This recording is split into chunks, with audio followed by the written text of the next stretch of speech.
안녕하세요. 김쌤입니다. 오늘은 데이터 관리 들어가도록 하겠고요. 거의 데이터 관리 이론 부분에 중요하게 시험에 나오는 부분만 체크하고 나면 매크로하고 오늘은 정리가 돼서 이론이 다 끝날 수도 있을 것 같습니다. 만약에 그렇게 되면 다음부터는 실기를 직접 들어가도록 하겠습니다. 원래 제가 이거 강의를 시작하려는 이유가 실기를 학생들한테 좀 도움을 주고 했던 거거든요. 근데 좀 딜레이 돼서 천천히 가고 있는데 괜찮습니다. 만약에 보시는 분들은 실기책을 갖다 참고해 주시면 될 것 같고, 지금 이거는 원래 온라인 교육 같은 경우에는 아시죠? 오프라인하고 다르게 오프라인에서는 좀 더 디테일하고, 그 다음에 각각 강사가 학생 한 명 한 명을 피드백해 줄 수 있는데, 지금 온라인에서는 그게 안 되죠. 그래서 혹시라도 배우시다가 자기가 좀 약간 헤맨다, 그리고 나는 좀 개별 지도가 필요하다 하시는 분들은 오프라인 강의를 갖다가 찾아서 들어주시는 게 훨씬 더 좋다라고 말씀을 드리겠습니다. 안 맞을 때가 있어요. 안 맞을 때가 있기 때문에 실기 자체를 오프라인하고 비슷하게 해드릴 거긴 하지만, 그래도 안 맞는 분들은 본인이 어떻게 해야 돼요? 직접? 그쵸? 직접 본인이 자기가 체크를 해야 된다라고 말씀을 드리겠습니다. 자, 그러면 지금 이제 데이터 관리의 정렬 부분을 먼저 들어갈 텐데요. 정렬에는 여기도 나오죠. 정렬에는 뭐가 있다? 오름차순과 내림차순이 있습니다. 자, 오름차순과 내림차순에 시험 문제에서 이론에서 아주 가끔 나왔었어요. 근데 이걸 다 외울 수 없어요. 이걸 다 외우면 그 한도 끝도 없습니다. 외울 게 너무 많아지기 때문에. 자, 그러면 어떻게 하느냐? 여러분들은 오름차순과 내림차순이라는 게 있구나 라고 하고, 이런 것들, 예를 들면 모두 빈 셀은 항상 마지막에 정렬되는구나. 자, 그 다음에 보시면은 값, 셀색, 글꼴색, 셀 아이콘으로 정렬할 수 있구나. 얘는 어디 있는 거냐? 자, 보세요. 여기 보시면 데이터에 우리가 정렬이라는 게 있거든요. 정렬 박스가 있죠. 여기 정렬 박스가 있으면 제가 임의적으로 지금 렉스미디어 교재에 자료실에서 실기 자료를 받으면 파트 2의 실전 모의고사 1 완성이라는 곳에 가서 지금 열어본 겁니다. 제가 여기서 지금 필드에다 놓고요. 정렬 한번 눌러볼게요. 그러면 여기 지금 셀색, 셀값, 글꼴색, 조건부 서식 아이콘 나와 있죠? 이게 지금 뭐냐? 지금 여러분들 지금 보여드린 이 정렬 기준이 얘가 얘입니다.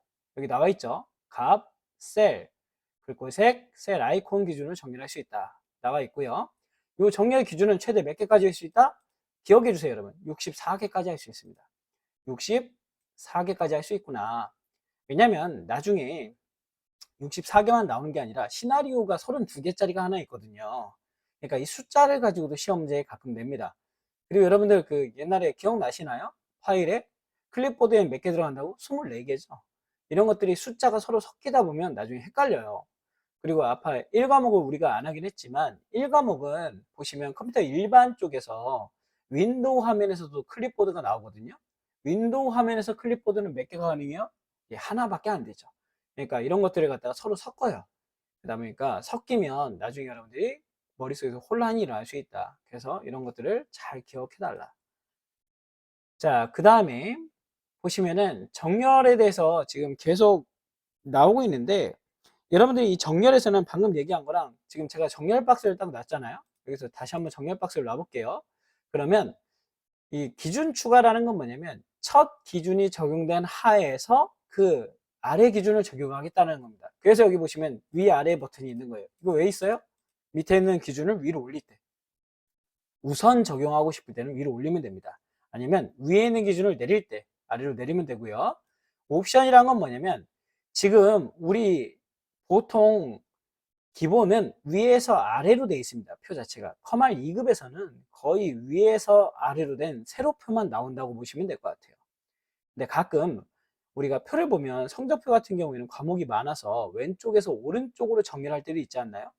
그런 경우에는 이 밑에 있는 왼쪽에서 오른쪽을 눌러줘야 이렇게 정렬이 되겠다. 이거 하나 기억을 해주시고요. 그래서 시험 문제도 가끔 나온 적이 있습니다. 자, 그 다음에 여기서 앞에서 한번 옵션 할 때도 얘기했지만 정렬이라는 것을 눌러보면 오름차순, 내림차순과 사용자 지정 목록이라는 게 있다는 얘기죠. 이전에 제가 가나다라 마바사 한번 입력했을 때 말씀을 드렸었죠. 자축인묘 진사오미, 그 다음에 갑을병조 무기경신, 월화수목금토일 해가지고 내리면서 채우기 엔드를 했을 때 설명을 드렸던 것 같아요. 그래서 원래는 파일의 옵션에서 설정을 해야 되는데 고급에서 그게 아니고 지금처럼 어떻게 할 수도 있다? 이렇게 정렬해서 사용자 지정 목록을 눌러서 입력할 수도 있다. 입력하는 방법은 하나하나 콤마로 여기서처럼 콤마로 이어서 입력하는 거랑 엔터를 쳐서 입력하는 게 두 가지가 있다라고 보시면 될 것 같습니다. 이것도 실기하면서 설명을 드리겠습니다. 자, 그 다음에 바로 뭘로 넘어가요? 정렬 넘어가고요. 그 다음에 필터로 넘어갑니다. 자, 필터를 보시면 자, 필드에다가 아무데나 커서 놓으시고요. 이 깔때기 모양, 이 깔때기 모양이 필터입니다. 그리고 얘가 자동 필터예요. 큰 게 눌러보면 지금 필드 영역에 이렇게 콤보 상자가 생긴 거 보실 수 있죠. 이걸 갖다가 우리가 자동 필터라고 부릅니다. 자동 필터. 자, 자동 필터는 따로 우리가 함수라든가 조건식을 갖다가 설정할 필요 없이 만들어지는 거고요. 여기서 포인트. 여러분들 얘는 좀 기억해 주셔야 돼요. 기본적으로 자동 필터는 어떻게? 그죠? 두 개 이상의 여러분들의 필드 조건을 만들면 기본적으로 AND로 결합이 된다는 거. 그 다음에 반드시 얘는 뭐가 있어야 된다? 그죠? 필드명이 여기 있는 것처럼 필드명이 존재해야 된다라는 겁니다. 얘네들처럼. 그래야만 우리가 볼 수 있다. 그 다음에 이 자동 필터는 지금 현재 만들어진 이 영역 1행, 2행, 3행 이 영역은 벗어나지 못해요. 내가 어떤 걸 갖다가 정의해서 제가 보여드릴게요. 정의해서 보더라도 결국은 뭐가 돼요? 예를 들면 뭐 숫자 필터에 가서 크거나 같음 해볼까요? 평균이죠. 크거나 같음. 그래서 뭐 80점 이상이다 라고 하면 이렇게 지금 보여질 겁니다. 자, 그리고 제가 지금 80점 이상을 한번 뽑아봤는데요. 뽑아보니까 왼측에 행머리글이 파란색으로 바뀌면서 중간중간이 두 줄로 바뀌었죠. 이렇게 된 걸 우리가 뭐라고 불러? 숨기기가 된 겁니다. 즉 이전의 데이터는 사라진 게 아니고요. 숨기기로 표현이 된 거다. 자, 그 다음에 제가 국어에다가 필터를 집어넣으니까 국어에 깔대 모양이 들어갔네요. 이렇게 표시가 된 건 뭐예요? 국어에 필터가 걸렸다. 그러면 필터를 또 해제할 수도 있습니다. 이렇게 봐주시고요.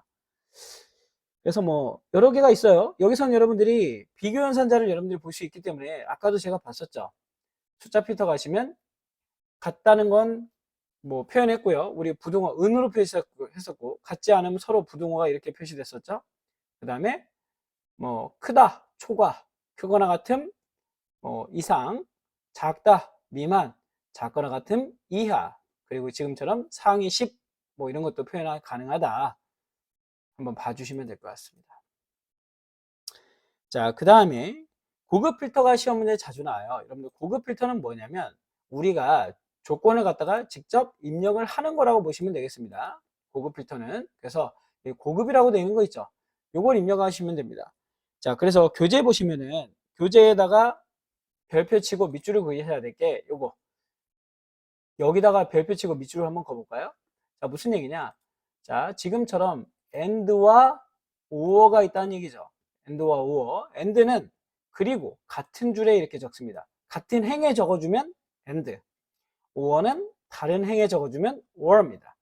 자, 이렇게 해주시면 되고요. and는 지금처럼 뭐뭐와 면서, 뭐뭐와 고로 표현이 되고요. 그 다음에 또는 이렇게 또는 아니면은 거나로 표현되는 것보다 or라는 얘기죠. 그래서 이 and는 둘 다 만족해야 돼요. 모두 만족해야만 추출되는 거. 곱하기 개념이라고 그때 말씀을 드렸던 것 같아요. and가 곱하기 개념이고요. 얘는 지금 무슨 개념이에요, 지금? 그죠? or은 더하기 개념이다 라고 봐주시면 될 것 같습니다. 그래서 우리가 원하는 조건을 갖다가 직접 자동 필터는 내가 정해져 있는 걸 갖다가 썼다면 고급 필터는 직접 여러분들이 입력을 하는 건데 실제 시험 보시면은 조건을 어디다 입력하세요. 여기 조건을 갖다가 예를 들면 여기다 입력하세요. 다 줍니다. 주어진 대로 입력하고 그 다음에 범위 체크한 다음에 그 조건을 아까 얘기했었죠. 우리 고급 필터 보면 입력하는 게 3개죠. 항상 2급에서는 다른 장소 복사 눌러주시고요. 목록 범위 전체 풀 범위가 들어가고 그 다음에 조건 범위는 내가 입력한 조건이 들어가겠죠. 복사 위치는 시험 문제에 어디다가 복사하세요 라고 하면 거기를 찍어 주시면은 내가 원하는 결과값을 볼 수 있더라 라고 지금 나와 있습니다. 그래서 이렇게 봐주시면 되겠다. 이거 하나 보면서 설명을 드릴까요? 예를 들면 문제가 여기가 있네요. 예를 들면 이렇게 되는 거죠. 문제는 이런 문제는 어렵지 않아요. 이런 문제를 왜 제가 이렇게 하고 넘기냐면, 자, 이런 문제 보세요. 지금 얘는 같은 줄이니까 and, or, and죠. 근데 지금 보시면은 필드가 어디 있어야 돼? 필드는 교재 보시면 필드는 항상 위에 있어야 돼. 위에 있어야 되겠죠. 그럼 우선 누가 아웃이에요? 3번하고 4번 아웃이고, 그렇죠? 지금 1번을 보면 정으로 시작하면서 출신 지역이 서울인, 이렇게 같이 엔드 조건 두 개를 만족하는 사람을 찾으라는 얘기고, 즉 서울에 살면서 정으로 시작한 사람을 찾으라는 얘기고요. 이 2번은 뭐죠? 정으로 시작하거나, 즉 이름이 정으로 시작하거나 출신 지역이 서울인 사람을 찾아봐라. 둘 다 찾아봐라, 이 얘기입니다. 그래서 여기서는 보면 어떻게 돼요? 거나죠, 거나. 거나기 때문에 답이 2번이라는 얘기예요. 쉽습니다, 생각보다. 그래서 이런 것들 체크를 해달라 말씀을 드리고요. 자, 바로 고급 필터에서 넘어갑니다. 넘어가서 텍스트 나누기는 옛날에는 중요했는데 이게 그렇게 중요해지지 않았습니다. 이거는 실기하면서 제가 보여드리도록 하겠습니다. 외부 데이터 가져오기도 마찬가지예요. 그럼 바로 어디로 넘어가느냐? 부분합으로 들어갑니다. 부분합. 자, 부분합을 들어갈 텐데 부분합 같은 경우에는 어떤 분들이 3번 시트에 조건부 서식 나오지 않나요? 조건부 서식은 전에 제가 함수하고 마지막에 해드릴게요 했는데 이게 말로 설명하면 어렵더라고요. 그래서 나중에 실기하면서 제가 봐드리도록 하겠습니다. 실기하면서 조건부 서식은 이론 공부를 같이 해주시면 될 것 같아요. 자, 그 다음에 부분합 같은 경우에는 자, 한번 볼까요? 부분합은 계산 문제에 부분합이 있는지 한번 보겠습니다. 여기 부분합 문제가 있네요. 자, 부분합 문제가 있는데 제가 한번 여러분들 보여드리면서 설명을 드릴게요. 부분합에 들어가서 그룹을 모두 제거하고 다시 한번 보면서 하겠습니다. 자, 우선은 부분합은 여기 밑에 뭐부터 해야 돼요? 그죠? 여기 나온 것처럼 정렬부터 해야 됩니다. 자, 부분합은 여러분들 머릿속에 딱 생각하세요. 부분합은 제일 먼저 뭐 해야 된다? 주어진 조건에 의해서 오름차순 또는 내림차순 어떤 조건에 의해서 정렬부터 돼야 된다. 자, 정렬이 됐어요. 그러면 범위를 주고 부분합을 눌러줍니다. 자, 부분합을 누르시게 되면 지금 그룹할 항목이란 건 뭐냐면 내가 정의한 정렬 기준이 들어가고요. 그러니까 정렬을 했다면 그 기준이 여기 들어가는 거야. 그 다음부터는 이제 함수가 들어가는데 내가 알고 싶은 값의 함수 이렇게 보시면 됩니다. 함수를 그 문제를 낼 때는 뭐뭐의 다음이 함수 내용이 나온다 라고 봐주시면 될 것 같아요. 왜 제가 이렇게 하냐면 합계의 평균 이렇게 나올 때도 있었거든요. 그럼 얘기가 뭐예요? 합계가 함수가 아니라 뭐뭐의 다음인 평균이 함수다 라고 보시면 되고, 처음에는 얘네만 설정하고 바로 확인 눌러주시면 됩니다. 자, 그 다음에 두 번째 할 때 제가 볼까요? 지급액의 합계 보겠습니다. 자, 이렇게 나왔어요. 예를 들면 지금 우선은 자, 여러분들 보시기 편하게 지금 지기를 기준으로 정렬이 되는 것 같네요. 그러면 저는 여기서 지기를 그룹 기준이죠. 정렬 기준과 지급액의 맞네요. 그죠? 지급액의 합계를 한번 구해봤고요. 그 다음엔 성과금의 평균을 한번 구해보겠습니다. 성과금의 평균을 구하는데 자, 이 새로운 값으로 대칭한 값이 뭐냐? 얘는 이전에 있는 지금 여기 굵은 글씨들 보이죠? 이 굵은 글씨에다가 만약에 이걸 갖다가 그대로 체크되어 있으면 덮어 씌우겠다는 얘기입니다. 근데 시험 문제는 어떻게 나오냐? 두 개를 한꺼번에 나타내려요, 함수를. 그러면 두 번째 하실 때는 꼭 뭘 해제해야 된다? 얘를 갖다 꼭 해제해 주셔야 된다. 그 다음에 밑에 있는 건 프린트 할 때 그룹별로 페이지를 나눠서 출력을 하겠다라는 거고요. 그 다음에 지금 데이터 요약값이 이 요약값이 밑에 있죠. 얘를 갖다 위로 올리겠다라는 겁니다. 이렇게 봐주시고, 그 다음에 내가 하다가 잘못했어요. 그럼 뭐 하느냐? 모두 제거 눌러주시면 됩니다. 모두 제거. 그러면 아까 제가 한 것처럼 초기 모델로 돌아간다. 자, 그 다음에 여기서 보시면 왼쪽에 이 윤곽선이라고 하거든요. 시험 문제 이것도 나왔었는데 제가 한번 눌러볼게요. 1번을 누르면 최종값만 나옵니다. 최종값. 자, 2번을 누르면 처음에 했던 부분합 값이 나오고요. 3번을 누르면 두 번째 했던 부분합 값까지 나옵니다. 4번을 눌러야만 모든 값이 나오더라.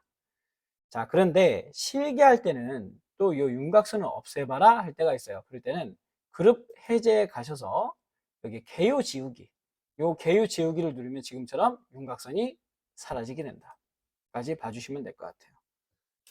자, 그 다음에 데이터 표하고 통합이라는 게 있는데요. 데이터 표하고 통합은 말 그대로 여러분들 보시면은 데이터 표는 지금 나중에 이거는 설명을 드릴 텐데, 데이터 표를 보시면 여기서 중요한 것만 말씀을 드릴게요. 요거 데이터 표는 일부만 수정할 수 없다 기억을 해주시면 될 것 같습니다. 데이터 표는. 그리고 결과값은 만약에 우리가 이거 작성을 하잖아요. 그러면 어떻게 되냐면 이 계산식이나 변화값이 수정이 되면 얘는 자동 갱신돼요. 요것만 기억을 해주시면 될 것 같아요. 무슨 얘기냐? 여러분 나중에 제가 자동 갱신된다는 건 수동 갱신되는 애가 있고 그 다음에 갱신이 안 되는 애가 있다는 얘기를 하고 있어서 그런 겁니다. 자, 요거 기억을 해달라. 그 다음에 전체적으로 하는 방법은 실기하면서 하겠다. 데이터 통합도 마찬가지. 통합은 이런 식으로 그 통합창이 뜨게 됩니다. 제가 또 보여드릴까요? 데이터에 보시면 얘가 통합입니다. 통합. 자, 보세요. 통합. 통합을 누르게 되면 이렇게 통합이 나와요. 함수와 참조 범위가 나오고요. 내가 고정시키고 싶을 레이블인데 우리 2급 시험에서 첫 행과 왼쪽 역 모두 체크해 줘야 된다. 이것만 기억해 주시면 될 것 같고요. 이 원본 데이터 연결이라는 건 뭐냐면 원본 데이터 연결은 통합 데이터와 통합 결과가 작성된 위치가 같은 워크시트인 경우에는 원본 데이터의 연결을 설정할 수 없고요. 따라서 원본 데이터 연결은 다른 워크시트에서 작업을 해야 됩니다. 그것만 좀 기억해 주세요. 즉 다시 말하면 시험 볼 때 쓴다 안 쓴다? 안 쓴다. 안 쓴다. 우리 시험 볼 때는 잘 안 나온다 라고 봐주시면 될 것 같습니다. 이것도 나중에 계산하면서 한번 보도록 하겠습니다. 실기할 때. 자, 피벗 테이블은 여러분들 피벗 테이블이 그나마 이 데이터 관리 쪽에서는 제일 어렵지 않나 생각을 해봐요. 그래서 이 피벗 테이블은 여러분들이 나중에 좀 꼼꼼하게 봐주셔야 되고요. 많은 양의 데이터를 한눈에 파악할 수 있도록 분석하는 자료를 피벗 테이블이라고 부른다. 자, 그래서 우리가 예를 들면은 이렇게 된 거죠. 요거 지금 이게 피벗 테이블이에요. 지금 보시면 피벗 테이블 같은 경우에는 삽입에 가시면 제가 한번 이렇게 해서 입력을 해볼까요? 피벗 테이블이라고 있죠. 이걸 누르면 지금 우리 시험 문제 제가 범위를 주고 시작해서 위에는 차이 있고요. 항상 기존의 워크시트에서 시험에 지시한 위치가 있습니다. 거길 찍어주면 돼요. 그러면 이런 식으로 나와요. 피벗 테이블을 만들어 봐라. 그러면 우리가 여기 필터 4가지 영역에다가 보고서 필터 영역, 열 레이블, 행 레이블, 그 다음에 시그마 값, 계산값이라는 곳에다가 각각의 내가 값을 집어넣으면 넣을 때마다 이 테이블이 바뀌게 되는 겁니다. 그래서 봐주시면 되겠다. 그리고 이 내용을 갖다가 나중에 한번 실기하면서 이것도 마찬가지로 보도록 하겠습니다. 자, 그리고 여기서 포인트가 뭐냐? 여러분들 나중에 피벗 테이블 옵션이라는 게 있어요. 제가 여기서 우클릭을 해서 옵션 한번 들어갈 텐데 이 옵션에서 자주 쓰는 게 있습니다. 레이블 있는 셀 병합하고 가는데 맞춤, 빈 셀의 표시, 그 다음에 행 총합계, 열의 총합계를 표시할 거냐 말 거냐 체크를 하는 건데 이것만 여러분들 나중에 실기할 때 꼼꼼하게 봐주시면 크게 뭐 무리는 없을 것 같다 라고 봐주시면 될 것 같습니다. 그래서 이것도 한번 설명을 드리도록 하겠습니다. 나중에. 그 다음에 요거는 한번 기억해 줄까요? 무슨 얘기냐? 피벗 테이블을 만들 때 피벗 차트도 같이 만들 수 있어요. 근데 자, 제가 예를 들어서 요거를 삭제해 볼게요. 삭제해 보고 자, 원래는 이 피벗 테이블을 만들 때 자, 제가 한번 해보겠습니다. 삽입에다가 이건 한번 보시는 게 좋아요. 피벗 테이블과 피벗 차트를 같이 만들 수 있는데 자, 만들었을 때 어떻게 변하는지 한번 눈을 봐야 됩니다. 무슨 얘기냐? 자, 피벗 차트가 같이 만들어졌죠? 여기서 제가 뭐 지점명 한번 집어넣고 그냥 막 집어넣어 볼게요. 1월과 2월 집어넣습니다. 1월, 1월, 2월 집어넣었어요. 그랬더니 그때마다 이 차트가 변하는 거 보이시죠? 그리고 심지어는 이렇게 콤보 상자도 있습니다. 내가 원하는 값만 이렇게 볼 수가 있더라 라는 거고요. 그리고 심지어 어떤 일이 일어나냐? 자, 보세요 여러분. 제가 이 피벗 테이블을 지웠어. 그러면 우리 상식에서는 차트도 같이 지워질 것 같은데 뭐가 된다? 자, 보시면 일반 차트가 된다. 그게 여기 피벗 테이블과 차트를 함께 만든 후에 피벗 테이블을 삭제하면 일반 차트가 된다. 여기 정말 중요합니다. 시험 문제 맨날 나오더라. 봐주시면 될 것 같아요. 자, 그리고 이제는 거의 끝나고 있습니다. 목표값 찾기 볼까요? 목표값 찾기는 말 그대로 몇 개 안 남았어요. 자, 보시면 목표값 찾기는 이거 지우고 보겠습니다. 지우고 목표값 찾기란 거는 내가 어떤 테이블이 있으면 얘는 언제 하는 거냐면 원하는 결과는 알고 있어요. 하지만 글을 입력하기 위한 과정, 중간에 입력값을 모를 때 쓰는 거다. 그래서 3개의 입력 탭이 있는데 이거는 한번 해보면서 느끼겠다 라고 기억을 해주시면 될 것 같고요. 시나리오 관리자는 시나리오는 최대 몇 개까지? 32개까지. 아까 봤던 64개 정렬하고 헷갈리면 안 된다. 그래서 특정 셀의 변화에 따라 가상 입력물의 분석을 임성물 가상의 결과물에 대한 분석하기 위해서 쓴다라는 게 여기에 해당이 될 것 같습니다. 자, 봐주시면 될 것 같고요. 그 다음에 이것도 마찬가지 나중에 같이 할 텐데 여기서 포인트. 여기서 포인트는 뭐다? 시나리오 보고서는 말 그대로 여러분들 그 출력물이라고 생각하시면 돼요. 출력물. 즉 A4 용지로 뽑은 거라고 생각하시면 돼요. 이 시나리오 보고서 자체가. 시나리오서 보고서는 그리고 셀, 이 탭 바로 왼쪽에 생깁니다. 워크시트 탭 바로 옆에 생기니까 왼쪽에 생기니까 그렇게 알고 계시면 될 것 같고요. 자, 출력한 거는 우리가 거기서 더블 클릭해서 수정도 할 수 있어요. 근데 그 얘기는 뭐냐? A4 용지를 뽑은 데다가 수정액으로 칠하고 고쳤다는 얘기야. 그거는 원본 데이터가 바꾼 게 아니죠. 그래서 이런 경우에는 수정된 게 아니다. 그거 하나 기억을 해주시면 되겠습니다. 얘는 나중에 같이 할게요. 자, 이제 마지막 매크로입니다. 쭉쭉 진행합니다. 자, 매크로란 거는 매크로 정의, 반복되는 요거 기억해 주시면 돼요. 요거 시험 문제에 자주 나옵니다. 그래서 일련의 작업을 기록해 뒀다가 도구를 이용해서 호출해서 반복 수행하기 위한 거를 우리가 매크로라고 부른다 라고 했고요. 그 다음에 뭐 보시면은 매크로는 바로 가리키는 컨트롤 소문자 또는 컨트롤 시프트 대문자를 이용한다. 얘도 기억을 해주시면 좋습니다. 그 다음에 또 나오는 게 뭐예요? 뭐 많이 나올 만한 게 보시면은 요거 매크로 알트 8 눌러서 작동한다. 이건 별로 큰 의미 없어요. 얘보다는 매크로 편집 이것도 의미 없습니다. 자, 이름이 있어요. 이름. 여기 제가 중간에 나왔는데 빼먹은 것 같은데 이름. 자, 보시면 하나 포인트를 잡아서 말씀을 드리면 매크로는 이 이름이 그 다른 특수키가 들어가면 안 되고요. 특수문자가 들어가면 안 된다. 여기 있네요. 여기 있나요? 여기? 지금 보시면 여기 있는 것 같습니다. 이름에는 특수문자가 포함될 수 없다. 공백도 안 된다. 그 다음에 첫 글자는 반드시 뭐로 시작해야 한다? 그죠? 문자로 시작해야 한다. 여기 맨날 나옵니다. 시험 문제.